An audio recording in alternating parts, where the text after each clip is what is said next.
Hello everybody and welcome back to a brand new video. Make sure you like this video down below and subscribe to the channel if you are new. And I did a 2024 Republican presidential candidates tier list back about a couple of weeks ago or so. And a lot of you guys seem to like it. So I kind of want to do a little bit more of the tier list type thing when it comes to politics. I know a lot of people have suggested that I do a presidential tier list for all of the presidents. And I think that video is in the cards potentially. It is kind of a downtime in terms of politics. Obviously, we have the impeachment thing, but I don't really want to talk about that too much. I talked about it on my live stream last night. But it's just the same old, same old. I've already talked about it at length in the past. But I will say this, I did want to do this video. I think it's important just for electoral purposes, for, understanding the country, understanding what types of candidates typically thrive in certain states. I wanted to do not just a tier list ranking like what I approve of in terms of the ideologies, because that's not really what this is about. This has more to deal with what states belong in what tier lists in terms of their ideology. So we have them. I will explain them in a minute, but first I did want to tell you guys about my friends over at Noble Gold. So there's a new administration in Washington, unfortunately, but one of their first commitments has been made to spend $2 trillion on environmental concerns. As frivolous as this may be, there's going to be more emphasis on renewables like solar panels, wind turbines, and even the batteries for electric vehicles, so the use of silver likely will go up. But we don't have enough silver to cover the demand. They say it will take 5.62 million tons of silver to meet all of our energy needs, and the world's current known official silver reserves can be assumed to be recoverable from mines is estimated to be less than 600,000 tons.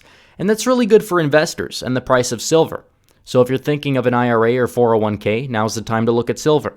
And this month, with every gold or silver IRA, they're giving away one of these incredible 5-ounce solid silver Apollo 11 memento coins with every silver IRA that started. So visit noblegoldinvestments.com right now to find out more about future-proofing your investments. So here we go. I wanted to briefly go over the ideologies before we get started, before we start ranking in the states where exactly they would go. National Populist. This is Trumpian through and through. Talking about economics, not super far right, but economically nationalist, center-right economically. Even, you could argue that some of them would be center-left economically, but usually moderate, pragmatic, populist, nationalist when it comes to economics. And then in terms of social issues, fairly conservative, but with an emphasis on national identity, immigration, and things like that. Generic conservative is your just average conservative, ranging from establishment conservatives like Mitt Romney to Nikki Haley and Dan Crenshaw, typically would go under that umbrella, but also people like, Ted Cruz, you could say, could fit under the generic conservative label. Generic populists are states that typically have a focus on the populist issues, may not be as conservative on some social issues historically, but support populist causes. These states could typically vote for a center-left populist just as much as they would vote for somebody like Donald Trump. Libertarianism, these are states that are typically apathetic to social issues. They don't care much about them, but economically they're pretty right-wing. They value, personal freedom over pretty much anything else. Social issues, they're either apathetic or liberal, although some of them typically are, culturally right-wing. Generic neoliberal, these states will typically be swing states that are supporting of, neocon and neoliberal causes. That doesn't mean they're going to go right or go left wing every single time. Generic liberal, that's your traditional establishment Democrats right there. And social democratic or democratic socialist, that's typically like your Squad, your Bernie Sanders, your Antifa supporters. They would go in that column. So obviously I did want to say that a lot of states have different parts of it, especially a state like, Wisconsin. Obviously Madison is definitely more social democratic, and then you have a place like Waukesha, which is generic conservative, and much of the Driftless area, which is generic populist to national populist. We'll be going over this. I will talk about this, but it will be in the aggregate. A lot of these states could be in multiple columns depending on certain parts, especially like Arizona, which is essentially a split between, national populism and generic neoliberalism. So we're going to start off here with the state of Alabama. Alabama, I'm going to put Alabama in the national populist category here. They typically are known for national populist candidates and causes. You look at Jeff Sessions, Mo Brooks, many others. In between generic conservative and national populist, I would say that it's fairly national populist in terms of the fact that there have been many national populist representatives and senators and governors that have been there over the years. Alaska is a libertarian state. They typically are, hands off in terms of social issues, including guns, but culturally fairly right-wing and economically fairly right-wing.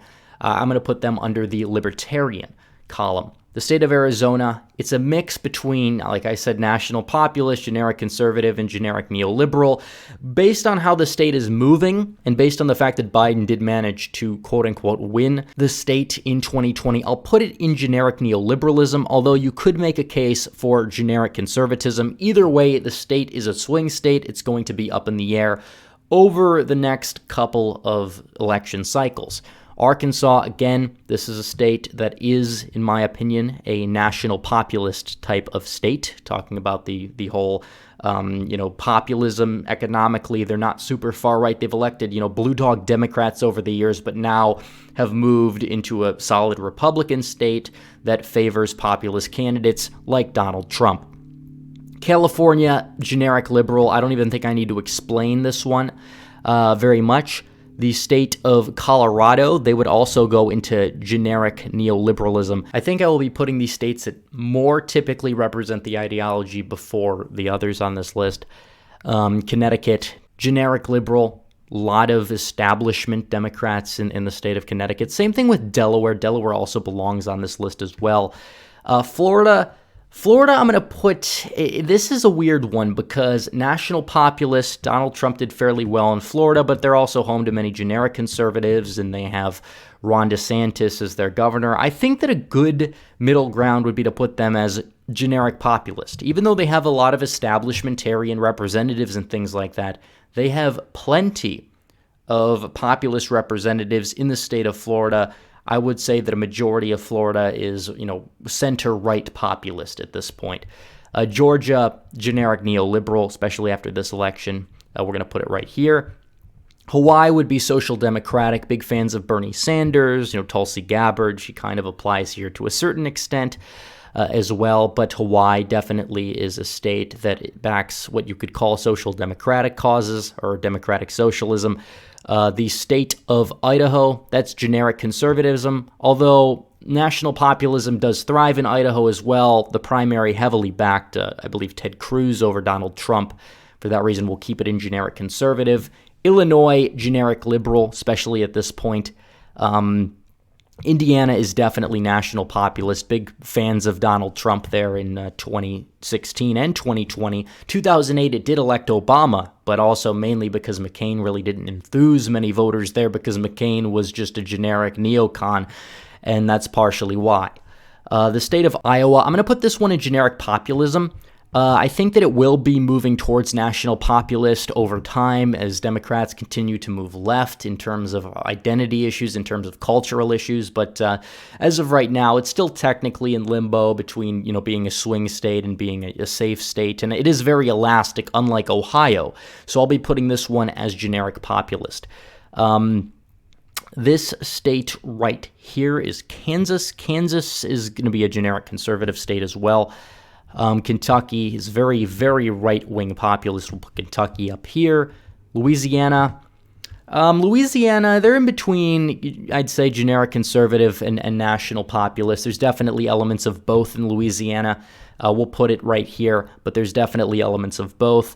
Maine, I put Maine under generic neoliberal. Although the 2nd district is right-wing populist to populist, I put Maine in generic neoliberal, especially because Susan Collins performs well statewide there. They don't really have any, far-left senators or representatives in the state of Maine. We'll put them under generic neoliberal. The state of Maryland and Massachusetts, both of these go under generic liberal. Michigan, like I said, overall generic populist. The rural areas are more right-wing populist. I'd say like Macomb and Monroe County, those places are more generic populist. And there are generic conservative elements out in the western part of the state as well as, Livingston County and parts of Oakland. We'll put it in generic populist to compromise. Same thing with the state of Minnesota. Minnesota is typically more left-wing populist than a state like Michigan, but I still think that it would go in the generic populist corner. I think that if you ran a unabashed right-wing populist like Hawley, maybe Hawley would have a chance at picking off the state of Minnesota. But for now, we'll leave it under generic populist. Mississippi, I'll put Mississippi under generic conservative, although I do think you could make a case for it being national populist. There's not a whole lot of representation of national populism at the state level. I think that McDaniel was the candidate that ran under more of a populist sentiment, and he didn't do very well there in the primary, although he would have done well in the general. So they don't really have a lot of national populist representation. We'll put them under generic conservatism. Missouri, this one's self-explanatory, especially with the trend since 2008 and the prominence of Josh Hawley. It is a very right-wing populist type of state. Montana, this is a weird one. Montana, they've seemed to have a very good statewide Democrat Party that tends to typically espouse, populist rhetoric surrounding agriculture and the environment and things like that. But at the same time remains a sense of neoliberalism. This could go under the generic populist or the generic conservative or the libertarian. I would say I'm going to put it as a compromise under generic conservative. Nebraska as well would go here. Nevada, this is a unique one. Nevada seems to be going in several different directions. The state's actually trending to the right. I wouldn't say that it's necessarily, gone. I think that populist candidates typically do better there for the Republicans in recent years compared to establishment ones that are not named Sandoval. I'm going to put this one under generic neoliberal, but not necessarily by much, and a populist Republican can win there in the future. There's just so many unknowns. New Hampshire, typically, again, liberal on social issues, but also conservative on economic issues. For the most part, you could look at the fact that they have Governor Sununu, who really fits that bill. I would say that I'll put them under libertarian, especially because their motto is live free or die, but at the same time, a case could be made for generic populist. New Jersey, generic liberal. New Mexico. New Mexico has libertarian elements as well as generic liberal elements.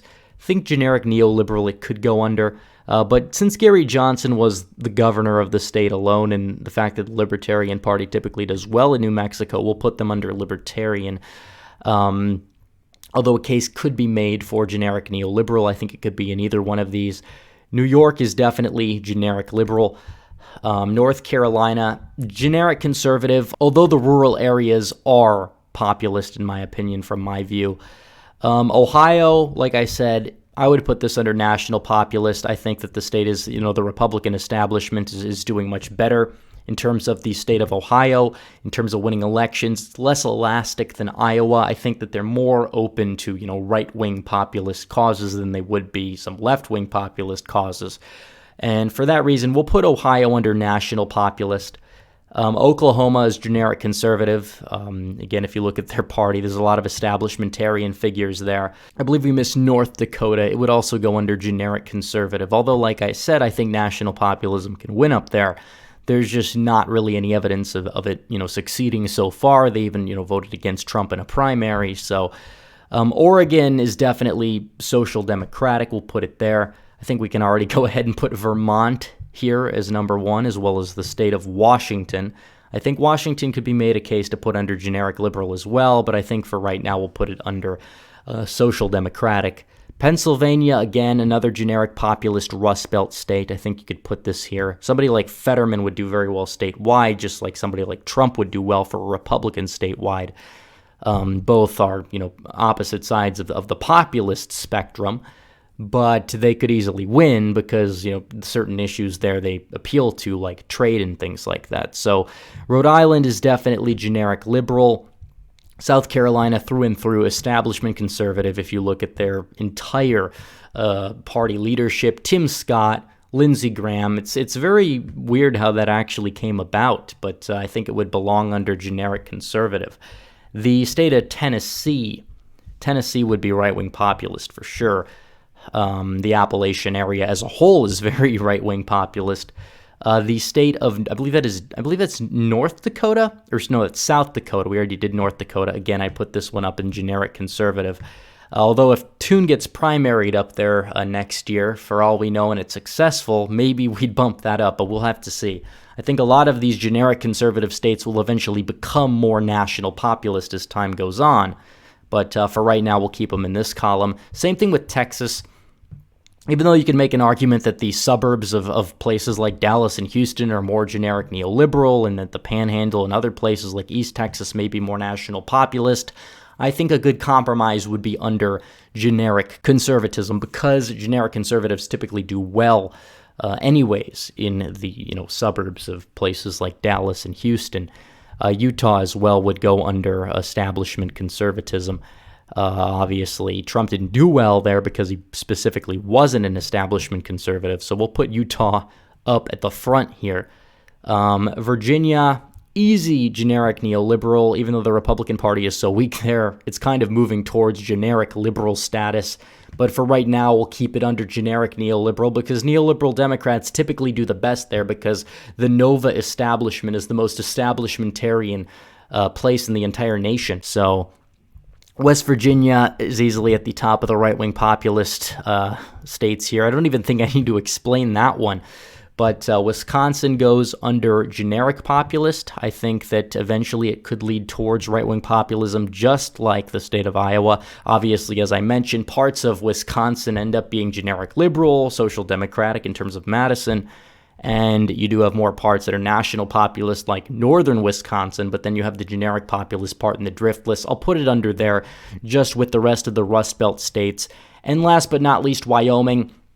Wyoming is a chance to prove that it could be populist if they do primary Liz Cheney, which I think that they will be able to do successfully. But right now, we're still going to put them under the generic conservative banner. So here we go. This is the tier list. National populist, generic conservative, generic populist, libertarian, generic neoliberal, generic liberal, and social democratic. The tier list, not just a tier list based off of my personal rankings, but where the states exactly should go ideologically. And yes, I know there's caveats. Some of these are just pure compromises. Some states have, vastly different parts that have vastly different interests ideologically. But either way, I think that this overall is a solid list. You guys have any disagreements, you could let me know in the comments. But anyways, guys, thanks for watching this video. Please like this video down below, comment down below, and subscribe to the channel. Hit the bell for notifications so you never miss another video. Follow me on social media. Become a member, donate to the Patreon, or subscribe. Star links in description. As always, guys, thanks for watching. Red Eagle, out.